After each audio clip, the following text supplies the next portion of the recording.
Hi everybody, my name is Maitreya. I've been in the tabletop space for a couple of years. I'm very passionate about it, and I am learning to be a better GM, a better player, and a better person.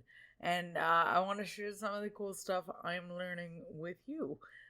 Today, I want to talk to you about the new Dungeons and Dragons release, Journey Through the Radiant Citadel. I'm not going to be going into a lot of detail about the world itself. There's at least like a few dozen videos already that discuss the individual adventures, the mechanics, and the general conceit of the Radiant Citadel.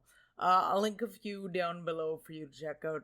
And the amount of discussion around it already, and it's only been out for a few days at this point, should really let you know how excited folks are. Broad overview, very basically, there is this magical hub world called the Radiant Citadel, which links to 15 areas with unique cultures, which all live together symbiotically. Each adventure takes place in one of those areas. The book is an anthology of adventures from level 1 to level 14. Each of these adventures, each of these cultures is unique and penned by an author who has lived experience with that culture. And it's really incredible the amount of talent and work that has gone into making this authentic and wonderful and all of those things. This is where the divergence starts to happen, though. Typically what's been released for D&D is very traditional Western fantasy, but this steps away from that typical Celtic Norse design of D&D fantasy. From a setting perspective, each adventure has enough meat in the description of the world so that, like, if you wanted to, take inspiration from it and expand it into longer play, you definitely could. From the actual adventure perspective, each adventure is designed as a one-shot, but like I said, they're all pretty meaty. So depending on how much your players like to RP, some of the mid and higher level adventures may take up to 2 or 3 sessions of about 3 to 4 hours each. You can absolutely do them as one shots, but unless you are like trying to fit into a convention slot of like 4 hours, I would say don't rush it. Now we're getting into the meat of the video, so let's kind of move on there. One of the things that I have learned is that I am personally very passionate about bringing diversity to tabletops in whatever capacity I can. What this means tangibly for me is 5 things. 1, whenever I have the opportunity, my PC presents as a brown woman and has a pretty typically Indian name. I played a Marine in Mothership last night, and her name was Prachi Ganesh. Number 2, I am currently trying to get into more stream games because I really feel like for people who are just getting in the hobby, like seeing a brown woman play alongside everybody else, and frankly, just as good as, sometimes better, rarely worse than everybody else there. Like, I think it's good for non-nerd people who might be nervous about getting into this space. Number 3, I run D&D and other games in its articulated genre, which for D&D is like Tolkien, Norwegian, Celtic-inspired Western fantasy, and I run this for groups of predominantly white men. I really want these folks to get more comfortable with a brown woman at the table, not just telling the kinds of stories that they might be used to, and as well as a white DM, but, adjudicating roles, giving instructions, like that kind of thing. Number 4, when I know the group is right and trusts me and I trust them, I run my homebrew world, which is based on Indian fantasy and mythology. There's a little bit about it on my blog, which I'll link below. If you want to know more about it, let me know. I'll make a video about it. Honestly, I'm pretty proud of it, to be honest. Yeah. Number 5, I support monetarily where possible, and when not monetarily possible, or in addition to, I amplify the message of non-white and non-cis creators in this space. This is where this video comes in. I want to tell you, gentle viewer, a few different ways that you can incorporate Radiant Citadel in a way that makes you feel comfortable in your own games, at your own table. That's not this like big culture shock, because ultimately what we are looking for is for equitable treatment. And that means using this book the way it would use pretty much any other book. This is bringing diversity to your table in a meaningful way, in a capacity that you can manage. I hope you'll see by the end of the video that you don't have to overhaul everything you're doing to do that. Way to play number 1, run it as written. You can ignore the fleshed out culture and society descriptions. There's even recommendations about how to use these in Eberron, in Dragonlance, and in Forgotten Realms. Like, as an example, the Sins of Our Elders adventure has setting inspiration, how to kind of do this in Dragonlance, how to do this in Forgotten Realms. Every single adventure has something like that. So really easy to incorporate it into existing sort of official settings, I suppose. There are pronunciation guides that you can use and you can share with your players ahead of time as well. Treat this as any other written module that you would run. You don't need the extra context of the Radiant Citadel.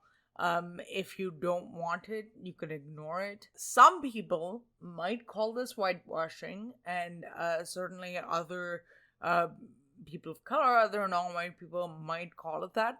But from my perspective, maybe it is little, but for me, I promise you, it's fucking fine. The adventures are the adventures. And there's a quest giver, there's a puzzles, there's traps, there's combat, there's GCs, the same shit that's in every single published 5e adventure. And this anthology does not need special skills to run it. The overall goal is for non-white creators to be treated the same way, with the same merit, the same opportunities, and the same benchmarks as white creators. If you genuinely think that's already been happening, great. Then, there's not going to be a problem for you to use this exactly as written, because nothing has changed.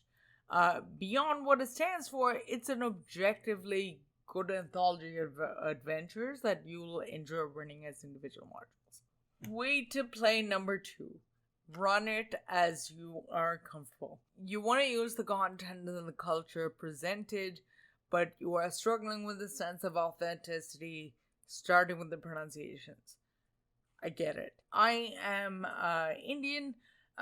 There are adventures here that are Korean inspired, Aztec, Mexican inspired, several different ones that I struggle with the pronunciation for, because my mouth is just not really used to those sounds. But that's alright. First of all, I want to say that I really appreciate and value you. It warms my heart to know that you're out there looking up YouTube videos for pronunciation guides, trying to spell things phonetically, whatever is included in you seeing something unfamiliar and not immediately giving up. So thank you for that. First of all, it's 100% okay if you can't pronounce things right. The guides in the book are specifically there not to help you be perfect about it, but to invite you to engage in a way that's comfortable for you. That's the important part that I want you to take away, in a way that's comfortable for you.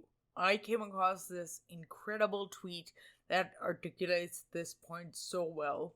And it actually gives you the example of a word that I cannot say. I think it's tlaketo. You know what? I can't.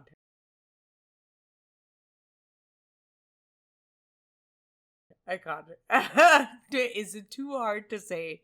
Call it Tico or Owl Demon. Skeletons chilling with living not your thing or too scary. Make them peaceful spirits or remove them.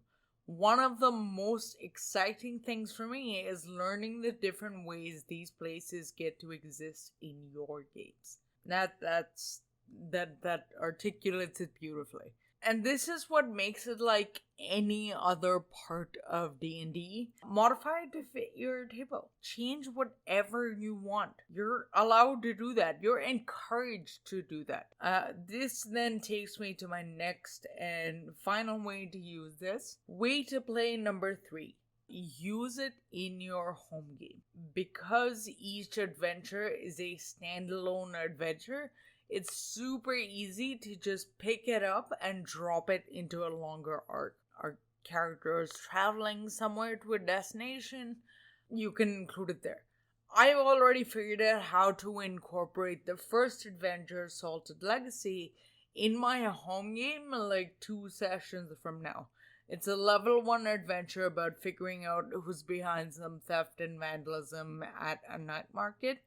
The characters themselves will be level 8 when they encounter it. But apart from bumping up the DCs on the checks that they recommend a little, I don't think I'm going to change anything about the adventure because it works really well. I might make one of the main shops like a dosa stall instead of a noodle shop to make it fit my Indian fantasy world a little better. But like, that's what I mean. So instead of a noodle shop or a dosa shop, you can have like a street food equivalent of like big pretzels. You know, that's dope. You should do that.